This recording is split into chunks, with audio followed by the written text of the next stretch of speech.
68 ये नंबर तो बहुत अच्छा है। ये राजा बनाने का नंबर है। पैसा तो बहुत देता है ये नंबर, लेकिन एक लेकिन भी है इसमें, क्योंकि ये थोड़ा सा मैरिड लाइफ ख़राब करता है, या फिर आप अपने फैमिली को समय नहीं दे पाते, आप बहुत बिजी इंसान हैं, या फिर इसका कॉम्बिनेशन ख़राब है तो आपके पास पैसा ही नहीं है। ये सारी चीज़ें हैं।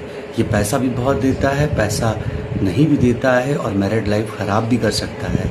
ये सब चीज़ों से आप रिलेट करेंगे।